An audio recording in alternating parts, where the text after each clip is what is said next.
भूतगण ब्रह्मा के दिन के प्रवेश काल में अव्यक्त से अर्थात ब्रह्मा का नहीं है, संपूर्ण चराचर भूतगण इस ब्रह्म के परब्रह्म के एक दिन प्रवेश काल में अव्यक्त से अव्यक्तात् यानी उस अव्यक्त परब्रह्म बोलिए, यहाँ गलत लिखा है इन्होंने, परब्रह्म के लोक से उत्पन्न होते हैं और परब्रह्म की रात्रि के प्रवेश काल में उसी अव्यक्त में समा जाते हैं, यानी परब्रह्म ही के लोक में चले जाते हैं, लीन हो जाते हैं। आगे देखना 19 में स्पष्ट किया है, हे पार्थ, वही यह समुदाय उत्पन्न होकर प्रकृति से वश हुआ,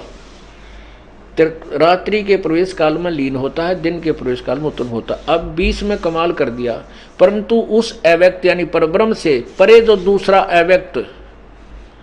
अन्य जो दूसरा अव्यक्त है, सनातन अव्यक्त भाव है, वह परम दिव्य पुरुष सब प्राणियों के नष्ट होने पर भी कभी नष्ट नहीं होता।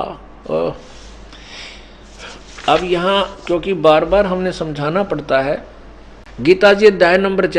7 के गीता जी अध्याय नंबर 7 के श्लोक 24 और 25 में ये गीता ज्ञानदाता कहता कि मैं अव्यक्त हूँ और मैं अपनी योग माया से छुपा रहता हूँ। अव्यक्त माने जो वस्तु है कहीं पर हमारी रीत से बाहर है, हम उसको देख नहीं सकते, उसको अव्यक्त कहते हैं। जैसे रात्रि के समय सूर्य अव्यक्त है लेकिन सूर्य विद्यमान है, वो खत्म नहीं है। जैसे बादल छा जाते हैं सूर्य के सामने तो उस समय बादलों से छुपा हुआ है वो सूर्य, लेकिन वो स्पष्ट, वो साकार है, विद्यमान है, अव्यक्त है। तो यही कहा कि मैं अव्यक्त हूं, अपनी योग माया से छुपा रहता हूं। वहां तो प्रथम अव्यक्त हुआ ये ब्रह्म, अब दूसरा अव्यक्त ये परब्रह्म हुआ, लेकिन उस तीसरे में कहा कि उस अव्यक्त से भी परे जो अविनाशी अव्यक्त भाव है वो परमात्मा तो सबके प्राणियों के नष्ट होने पर भी कभी मृत्यु को प्राप्त नहीं होता।